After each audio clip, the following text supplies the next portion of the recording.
The thing the military doesn't really talk about. Now, units, missions, duty assignments, and locations all play a factor in creating different experiences. However, after discussing with many of my friends who are across the globe and hearing people on social media talk about their experiences, I realized that there is a difference between what is being told to many service members and what is actually happening. Now, this probably doesn't come to a surprise to many service members. It's very similar to the Army BS that you hear, where you are being told something, but something else actually happens. But the People First Army's motto is relatively new. At the same time, the idea of it being in the business of people is not new. But with the amount of pressure from civilian populations, from the incredibly sad and unfortunate situations that make the mainstream media, such as Vanessa Guillen, I hope I pronounced that correctly, the military looks to change internally so the perception is different for the civilian population. But this isn't to say that there aren't good leaders out there. This isn't to say nobody works to put people first. However, what I am trying to say is that the people first mantra does have a problem. I truly believe people have to have a people first mentality in them before joining the military. And this can change over time though. You know, I've seen some leaders at one point live by this only to change about caring about themselves and where their career will go rather than about the people. And attempting to get somebody to change their values, morals, beliefs in 10 weeks of basic training and adhere to all of the Army values is not going to happen in 10 weeks for every single soldier. Yes, there are soldiers that will adapt, change, and the argument is that the leaders are there to help shape them. You know, not everyone adheres to this mentality though. And sure, the people that are at the unit, those leaders, the argument is then that they're supposed to help shape them and turn them into a better soldier. But what I want to talk about in regards to people first is the issue with people in the military, service members in the military seeking help. You know, whether it be through equal opportunity, sharp medical, spiritual, physical, emotional pain, there is this stigma that soldiers and just military and personnel in general are very strong. They don't feel these problems they have. They can shrug them off, soldier on, but this isn't realistic. Life happens, and military life can be a tough one. The very first training you receive at basic training, those drill sergeants instill on you that going in and getting looked at will make you recycle and you're gonna have to restart your training all over from day zero. There are people that fake injuries to not have to train or want to leave basic training, so the stigma then is set that only pieces of shit go in and get themselves looked at is really just so people don't have to train. You know, I didn't want to restart training and I felt that I was being pressured by everyone I was around that was not brand new to the Army to not go in. It was never worded in a way of get healthy, get it right, and then get back to training when you're good.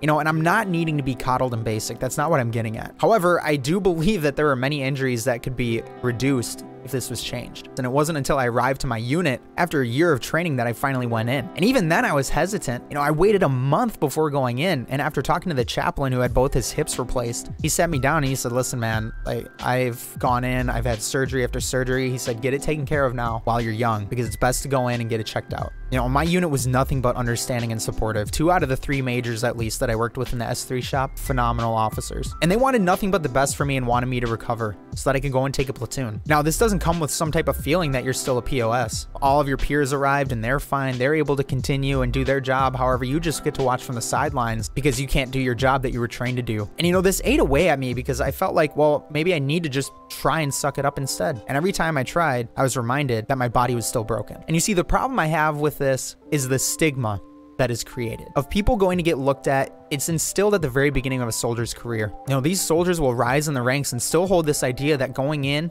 to get help is a bad thing. You know, being on profile is a bad thing. You may have leaders telling you that it's okay to go in and get looked at, and that is great. However, I have also seen the problem of soldiers going in, being sent up to staff and not being able to handle a firearm or be able to do their job anymore that they were trained to do. You know, I'm not here to argue if that's the best for the individual or not. I saw this replacement and what it did to soldiers' mentality and feeling that they were no longer fit for their job when they just wanted to get some help. And I've heard conversations of people having zero empathy or sympathy for soldiers going through a tough time because they couldn't see it from their perspective as a legitimate reason to be in that mental state. There's no shame in seeking help. I want to make that clear. There's nothing wrong with taking time to get right. There are people though that don't go in to get help because they saw what happened to someone who did go in and they get looked at. You know, command gets notified. A lot of the soldiers do find out inevitably and they're ostracized within their unit. They're looked at differently. I'm not here to say that there aren't people that abuse the systems in place either. You know, I knew some of them and it sucks that you are essentially lumped in with the same people that are abusing the system when you aren't abusing the system and you're just trying to get healthy. But just like any job, the Army has terrible leaders, ones that make you wish you never joined. But they also have some fantastic leaders, ones that give you hope and encouragement and wanting to perform and be a better version of you. My point is this. The Army has a long way to go in reaching its overarching goal of people first. You know, the mission is always important. I get that. However, you can't complete the mission without the people. And sometimes you have to suck it up and you deal with things that you wish you didn't have to do. Congrats, that's life. Welcome to it. But my problem is instilling soldiers from the very beginning of training that going in is a bad thing and having that consistently run through the course of their career. Of course, leaders have an influence on soldiers. And it's great that we have leaders across social media that are, you know, humanizing the rank and saying things like, hey, I go into behavioral health and I go in on my monthly appointments to just talk. That's great. And that's great support. But it's interesting that we have to get to a point where we have these senior leaders right away telling them that it's okay because of it being instilled so early on in the military service member's career. Now, speaking from a former junior officer perspective, I didn't have many people around me that were my peers where I felt comfortable talking to them about this type of stuff. You know, I felt like I was doing the wrong thing because everybody else around me wasn't doing what I was doing, aka going in and getting my body checked out for the things that I was having issues with. So in a sense, I hope that using this platform, we can open a dialogue and create some dialogue and talk about this type of stuff. But I just wanted to give my perspective on things after my time in. Ladies and gentlemen, we stream Monday, Wednesday, Friday, Sundays, 7:30 p.m. Central Time over at twitch.tv/SergeantMadmax. We hope to see you there. If not, I hope you guys and gals have a great rest of your day. And let me know down in the comments what your thoughts are on this video. Take it easy, take care, and stay safe out there. I get the shivers whenever I'm thinking about you.